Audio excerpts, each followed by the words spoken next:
Welcome everybody. Last week, I lost 9 games in a row. And the truth is, I can't remember the last time I lost 9 games in a row. And I know that it also happens frequently to a lot of you guys when guys are playing solo queue. And I wanted to share my learnings of what I actually took away from these games that allowed me to win all my next games and take back control of my climb. And no, this is not winner's queue, it's not loser's queue, guys. It's actually your performance.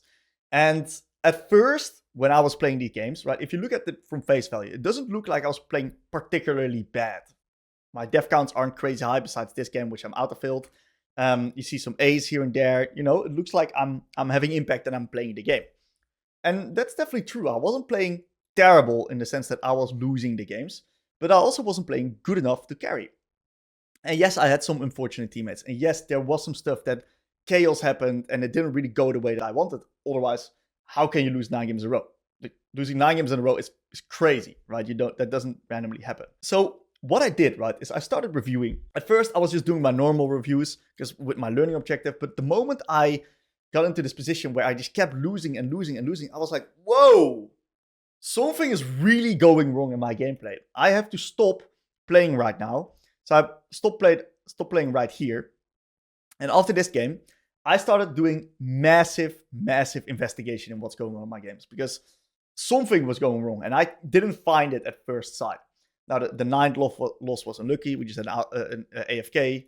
Carter decided to rage quit. It is what it is. Happens to the best of us. But I was looking at my games and I was just so confused at why I lost so many games because I didn't play particularly bad. And when I was reviewing, this was one of these games that I looked at. And what happened here in this game is that I actually did a really good job in the lane, punishing Gragas. I hit every single creep. I had a perfect first 2 waves. I put a lot of pressure onto this guy. And we're now in a position of full control in the isolated lane. Now my Zyra gets pushed off bot scuttle. Aatrox now cross maps into top scuttle. And we lose that one too. And my Zyra decides to go for invade onto the enemy raptors right here. And you know, we can all see that this invade is not going to go particularly well. And you see that I was like trying to ping it off with my cautious pings. She still went for it. She died. Gragas got a red buff. A few minutes later, he reaches level 6 on a play that I'm still level 5 on. I get ganked by Blitzcrank. I lose my flash. I die. I lose waves. End of review. Game over. Out of control. We have no control left anymore. And at first, when I was playing this game, I was like, a little bit frustrated at my Zyra going for this Raptors invade. Like, how can you not see that this is the most disgusting invade in 2025? Of course, Zyra was pissed tilted already because she lost bot grab. Understandably so. I don't even know what she's doing there. But it doesn't really matter, right? In the end, it doesn't matter. So when I reviewed this, and I specifically looked at my communication, what could I have potentially done better? And this is when it clicked to me, because this not only happened in this game, this also happened in other games, where I felt like my teammates were just exploding the game and I was out of control, even though I was playing decent individually. When I look at my communication right here, even though I do ping, it's way too late, right? She's already made a decision. She has no other options. She is currently in going for this play. If I ping her back or not, it's too late.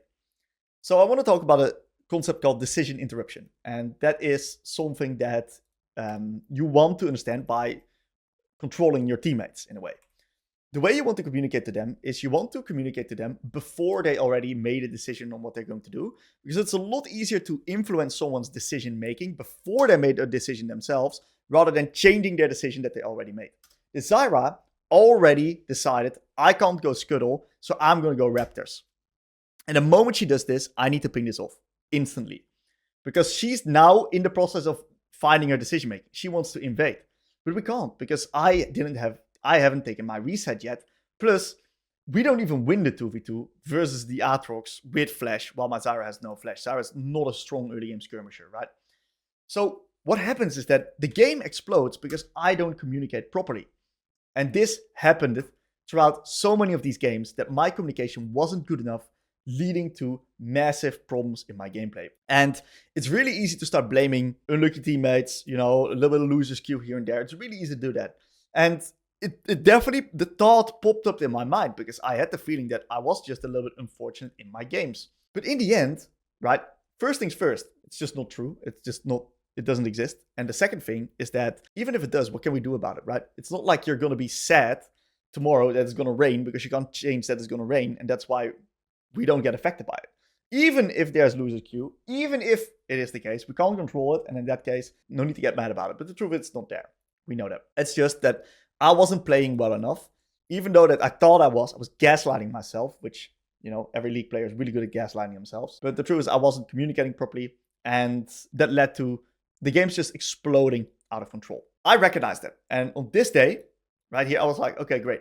I'm going to start communicating a whole lot better. And these two games tested me to the limit. In this game, right, the game after my 9-game loss streak, after I literally just had an AFK, what happened is that I was matched up against Victor. Pretty challenging matchup on mid. But I was overall doing a pretty good job. I was catching Bard roams, catching Bard intention. I was using offensive defense, barely making it through the lane, even getting a 5 CS lead given the hard matchup. So I was really happy with how I eventually navigated the lane. Now what happened is that from this position, my bot lane is completely feeding and Twitch dies.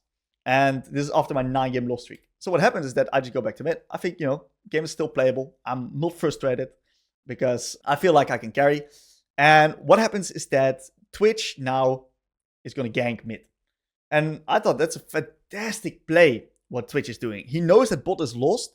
So he's now going to create me as a win condition. And he's going to gank me so that I'm in a position where I can carry. What a genius play by, genius run by Twitch. So my thought was, okay, let's fucking go. Send it. He's running me down. Literally getting ran down here. And I was like, no way. He just hit this to steal my wave, right? So I just blew my ult. He stole my wave. Now I adapt. I go to bot and he runs it the fuck down on mid. Guess what he does again? He comes mid. He runs it the fuck down again. And he's just running me down on mid. So you may be wondering, Tim, how the hell did you win this game? Well, I don't even know that. No, I actually do, and I want to share that with you guys.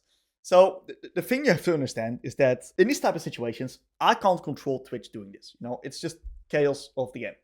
And what I should do is just adapt towards him dying. And like I did, I just was going bot. I took over his lane. We just swapped the lanes. Fine. If he dies, he dies. Can't change anything about it. So I'm just going to farm bot, get strong, and hopefully create a win condition which we can carry. Now what happens is that my Akshan eventually gets going on top side. So we have a winning top.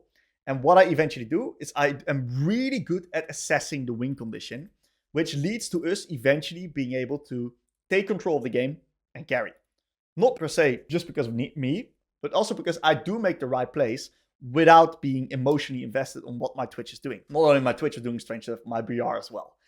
So what happens is that I am super aware of my win condition. And that's the only thing that's going through my mind. Play with Akshan. Akshan's the win con. Win condition. Don't make bad plays without Akshan. Which means that I am able, after a 9-game loss streak, when I'm getting in the game, to not lose my mental and keep playing on my win condition. And this is the communication that I talked about, right? I am now telling my team, do this and we can win. I am communicating on time how to play the game and how to win the game. And we turn this shitty position into a cleanup with the Akshan after one mistake from the Bard. And from this point, we win the game within 4 minutes, 3 minutes even, because we just play with Akshan right now. My team finally starts playing with Akshan. Akshan with 14 kills can carry because the champ's demon in solo queue. And we just win the game. And it might sound crazy, but this is what it takes to climb in solo queue. Good quality communication, really high awareness of your win condition and intention so that you can sync it all up together and create a game plan of winning the game. And this after this brutal 9-game loss streak. I'm going to show you the game afterwards as well, which is versus Vigar right here. And I want you to look at this game state, right? Seems completely lost, this game. Completely lost. I even vote yes. I'm like, we can't win this fucking game here. It is what it is. You know, game is just not winnable. What happens is that we don't have F. So if we don't have F, I keep trying. I always keep trying. I don't lose my shit. And eventually, I find myself a win condition by looking for enemy picks. So when you're this far behind, the only thing you can do is just play for picks. So I find creative angles in which that we get a pick, and eventually, because one mistake of the enemy team, in this case the Vigar, we're able to do a bit of a chain reaction of kills on the enemies, and we win. So what did I learn, actually? If we really want to summarize it, what did I learn from these 9 games? Number one, solo queue is chaos. And your ability to adapt and lead throughout this chaos is your ability to climb. So communicating and leading, we call it commander mindset, is key. And the reason why I lost is because I didn't take enough control, even though that I knew how to win games in a lot of times, leading to bad positions. Another thing is you gotta embrace reality, embrace the chaos. It's okay to lose, guys. These 9 games, during the time that you're losing, it feels bad. But because it feels bad, your brain starts working on solutions, okay? Review your games and be very diligent about taking accountability in these type of positions. It's really easy to say, my bot lane inted, or something happened on the map, or this guy didn't do well. I had a few sessions this weekend with some players, and there was some bad narratives going around, and it was a horror to watch and hear. But the truth is, you're responsible for your own improvement and learn from whatever happens in your games. And if you're going to be able to do that, that's how you can overcome rough streaks and bounce back even harder.